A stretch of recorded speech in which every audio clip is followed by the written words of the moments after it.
Igo ni Bornok. Bornok! Ay! Ay! Ay! Ay!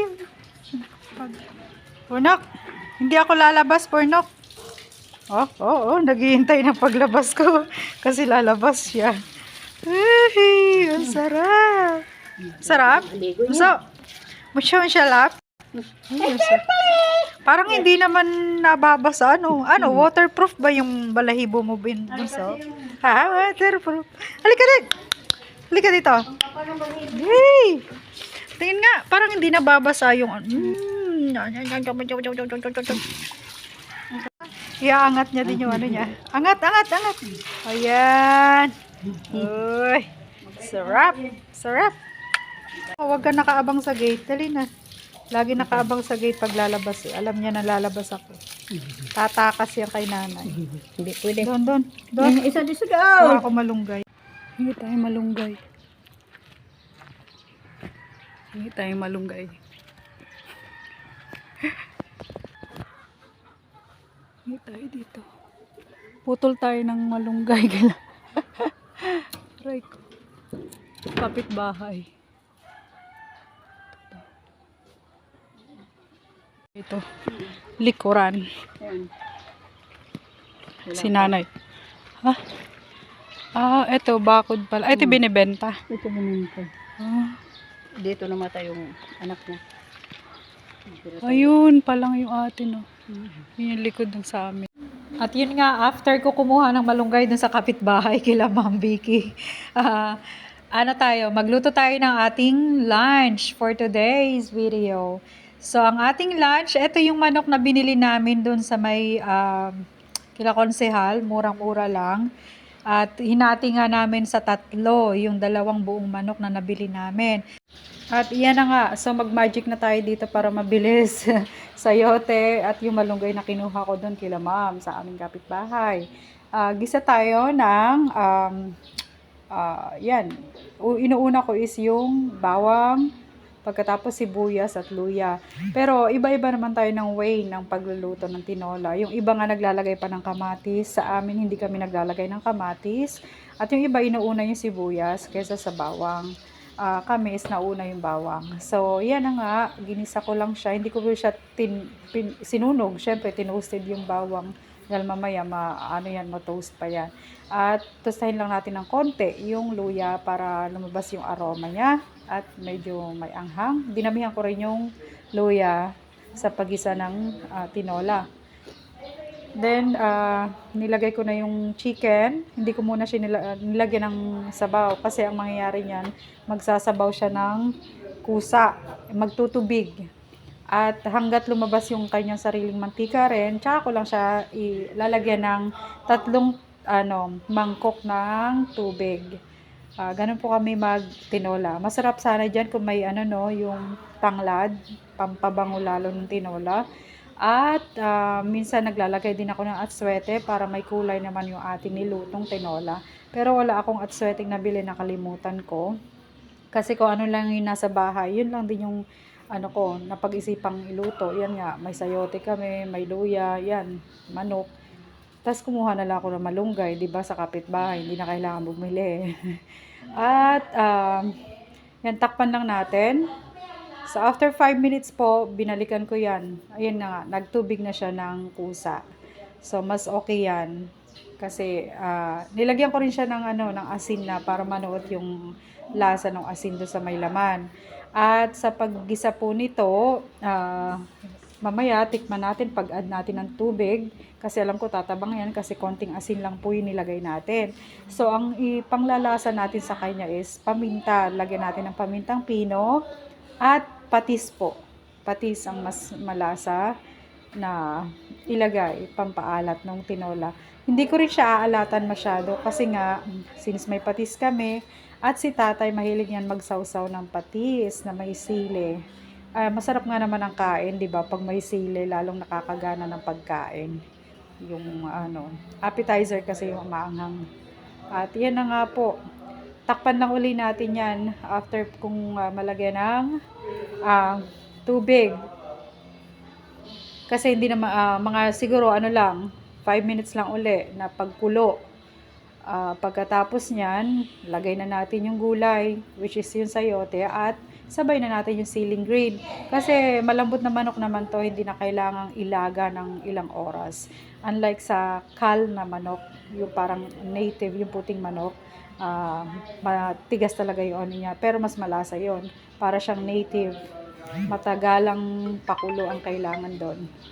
At yan, nilagay ko na yung sayote, ceiling green. Mamaya ko na ilalagay yung malunggay para hindi siya masyadong lumabsak or maluto.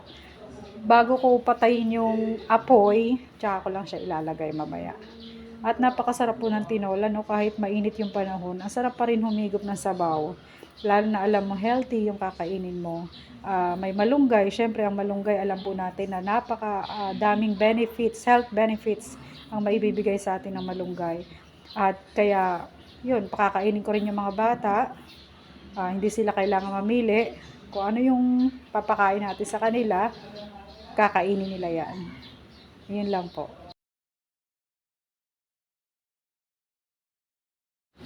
At yan, malapit nang maluto yan mga kumars. So, masarap ang kain natin ngayon. So, after nga ng pagluluto ko, since pinagpahinga ko na siya sa cellphone, may pahinga kasi silang 1 hour. Ayun, nagbike sa kainitan. Sobrang pawis daw siya. Naka 10 balik daw siya. Kaya yung pawis talagang butil-butil. At ako naman po ay nagdamo na. Hindi naman siya damo, halaman po ito sa labas namin. Kaso parang yung ano niya, ugat niya sobrang tigas na at may sumingit pang bata. Ayan si Bornok. Isang sigaw ko lang, umalis siya agad. So, yan po yung halaman na hindi naman ako masyadong naanuhan sa halaman. Papalitan po natin siya ng mga tanim. Gusto ko sana yung mga oregano, yung mga spring onion, yung mga mga pwede nating maisama sa pagluluto natin, mga herbal, ganon, mga herbs na pwedeng itanim. Kaso lang, ito pong aso namin medyo makulit. Talagang kinakaykay niya yung mga bagong tanim. Tulad ng tanglad namin dati. Ang lago-lago ng tanglad namin dyan, nakatanim yan. At yung oregano, kaso wala, namatay din. Tapos, 39 something lang yun, wala pang 40. 8.75 ang isang birch tree nun. Etong bingo, mura lang pala siya, no? So, makamura ka talaga dito. 21 lang siya. Tapos, healthy cow, 29, 28.75 something. 69 something. Yung spread, nakasandasa ng cheese whiz. Dalawa binili ko. Tomato sauce, Colina. May 1/2 sweet style spaghetti sauce. May, ito malambot to. Super lambot talaga siya. Dalawa yung binili ko pang ham and cheese sandwich. Ang total ng binayaran natin is 364 lang.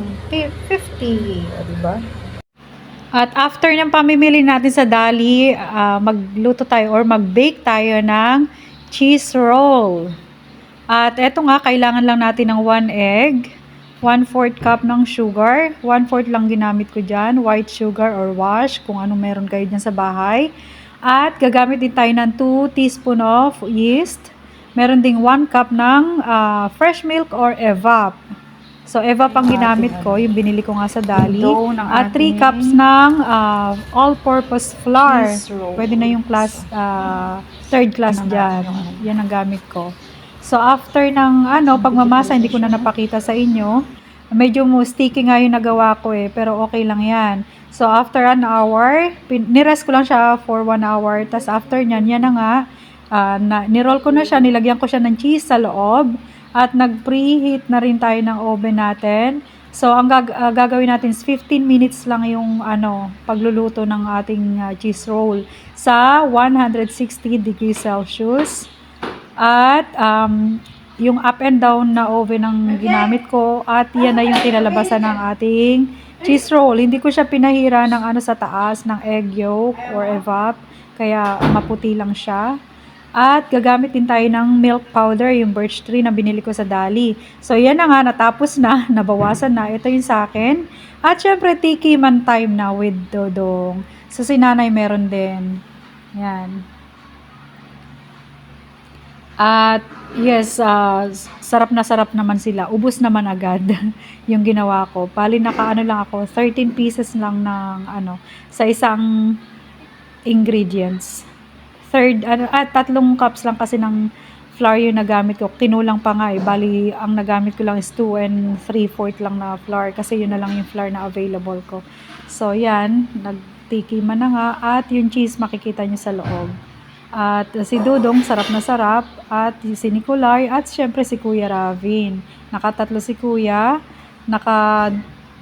Ilan ka, Miguel? Dalawa? At dalawa rin kay Ate Nicole. Yan. At tingnan mo naman si Dudong. Sarap na sarap dyan. Si Little Dudong. Ayun yung cheese.